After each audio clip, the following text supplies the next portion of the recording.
कलयुग का वास कहाँ कहाँ पे होता है, कलयुग का आगमन कैसे हुआ, ये सारी कथा मैं आज कलयुग की लेकर आ गई हूँ आप सभी के बीच में। तो आप सभी मेरे साथ बने रहिए।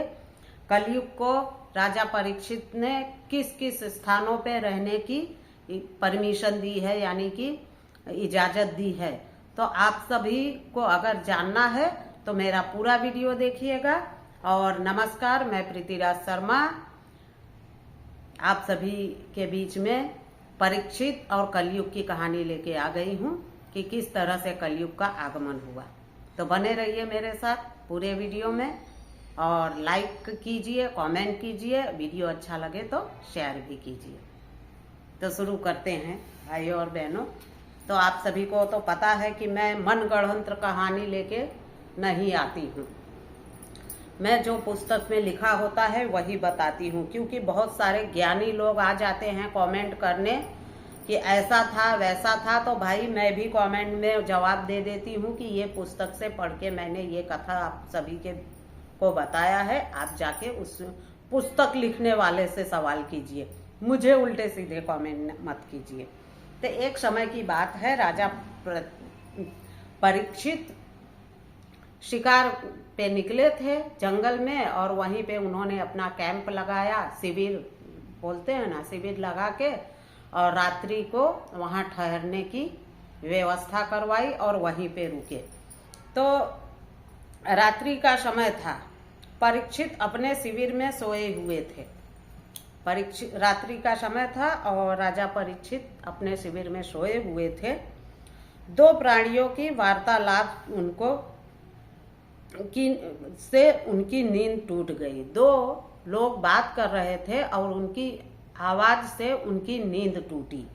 उन्होंने बाहर निकलकर देखा, एक वृषभ और एक गाय दोनों परस्पर बातचीत में संलग्न थे। उन्होंने यह भी देखा कि वृषभ का एक ही पैर है और गाय बड़ी सुंदर है। परीक्षित शिविर से बाहर खड़े होकर बड़े ध्यान से दोनों का वार्तालाप सुनने लगे। उन्होंने दोनों के मुख से जो कुछ भी सुना उससे उनके हृदय में दुख पैदा हो उठा। वृषभ धर्म और गाय पृथ्वी थी। दोनों कलयुग के पापों के कारण बड़े ही दुखी थे। धर्म लंगड़ा हो गया था और पृथ्वी निस्तेज हो गई थी। परीक्षित मन ही मन दुखी होकर सोच विचार कर ही रहे थे कि उनकी दृष्टि एक पुरुष पर पड़ी, जो हाथ में लोटा डंडा लिए हुए था। वह वृषभ और गाय के समीप पहुंचा और निर्दयता पूर्वक उन पर डंडे से प्रहार करने लगा।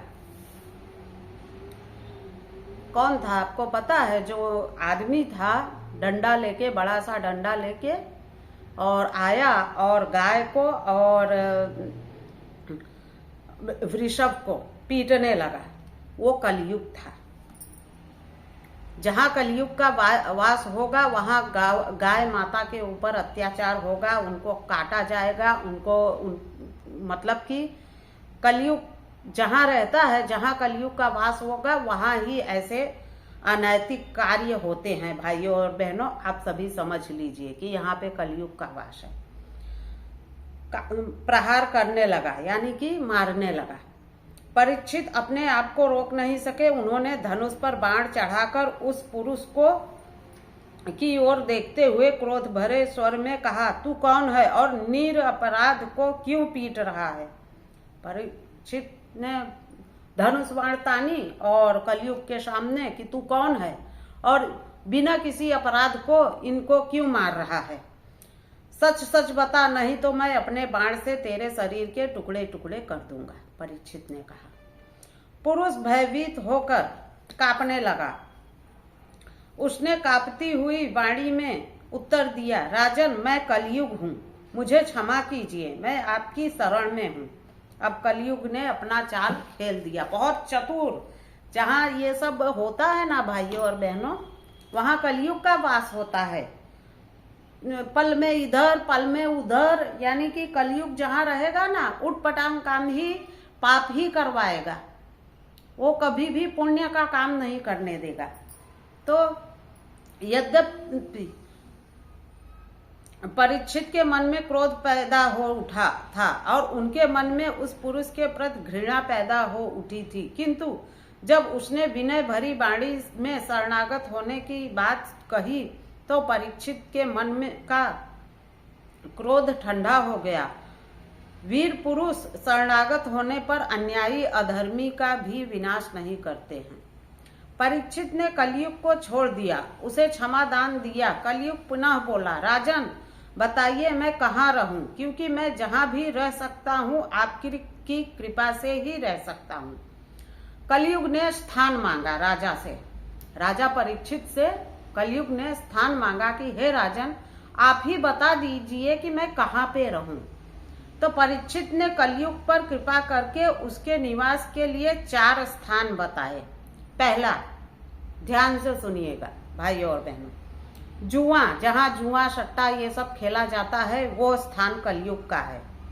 दूसरा, मद्यपान यानी कि मदिरा पान, जहां दारू गांजा शराब सिगरेट ये सब पिए जाते हैं, दूसरा स्थान कलयुग वहां पे रहता है। तीसरा, पर स्त्री गमन, ये जो वेश्यावृत्ति की स्त्रियां जहां पे होती हैं और जहां पे ये सब काम होता है वहां पे कलयुग रहता है।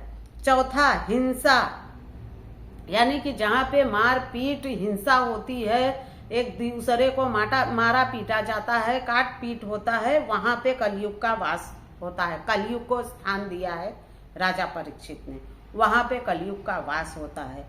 कलयुग बोला, राजन एक स्थान मुझे कोई और बताइए, क्योंकि इन 4 स्थानों से मेरे जीवन का निर्वाह नहीं होगा।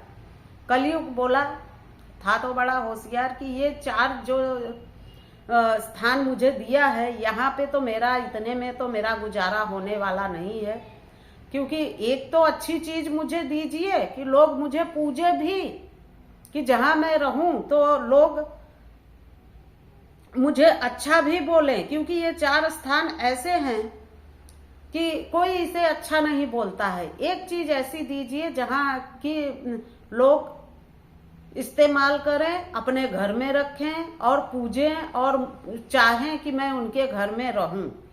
तो परीक्षित ने कलयुग पर कृपा करके उसके स्थान और दिया, स्वर्ण। तो कलयुग ने बोला कि ठीक है, तुम्हें मैं एक स्थान और देता हूं, स्वर्ण यानी सोना। तुम सोने में भी रह सकते हो, जहां स्वर्ण होगा वहां पे तुम्हारा वास जरूर होगा। तो भाइयों और बहनों, जो ज्यादा सोना पहनते हैं ना, जिनके पास ज्यादा सोना होता है ना, वहां भी कलयुग रहता है, कलयुग का वास है। उन्होंने कहा तुम स्वर्ण में भी रह सकते हो। कलयुग था बड़ा ही दुष्ट प्रकृति। यद्यप परीक्षित ने उसके साथ उदारता का व्यवहार किया, किंतु फिर भी वह अपनी दुष्टता को नहीं छोड़ सका। वह शीघ्र ही परीक्षित के उस मुकुट में समाविष्ट हो गया जो सोने का बना हुआ था। कलयुग तो कलयुग है, उसने अपनी दुष्टता दिखा दी, और जैसे ही राजा परीक्षित ने उसको स्थान दिया सोने का, वो तुरंत राजा परीक्षित के मुकुट में ही जाके बैठ गया। तो आज की कहानी मैं यहीं पे समाप्त करती हूँ भाइयों और बहनों। कहानी अच्छी लगे तो आप सभी लाइक कीजिए, कमेंट कीजिए, और वीडियो ज़्यादा अच्छा लगे तो शेयर भी कर दीजिए, और YouTube पे देख रहे हैं तो सब्सक्राइब कर लीजिए। प्रीति शर्मा ऑफिशियल 866, और फेसबुक पे देख रहे हैं तो प्रीति शर्मा फॉलो कर लीजिए। तो इसी के साथ आज की कहानी मैं यहीं पे समाप्त करती हूँ। और कलयुग ने, अगर आपको आगे जानना है तो मेरे अगले वीडियो में जरूर बने रहिएगा। अगले कहानी होगी कि किस तरह से राजा परीक्षित का दिमाग उसने भ्रष्ट कर दिया उनके मुकुट में बैठ के, और किस तरह से और ऋषि के गले में जो तक्षक नाग मरा हुआ पहना देते हैं, अगर उसके बारे में आप सभी को जानकारी चाहिए तो मैं अगले वीडियो में जरूर लेके आऊंगी। तो आप सभी बने रहिएगा मेरे वीडियो में, और अच्छा लगे तो भगवान का नाम लेके कमेंट जरूर कीजिए, तो मुझे आगे कैसे कहानी कहनी है, क्या बताना है, मैं आप सभी को बता सकूं।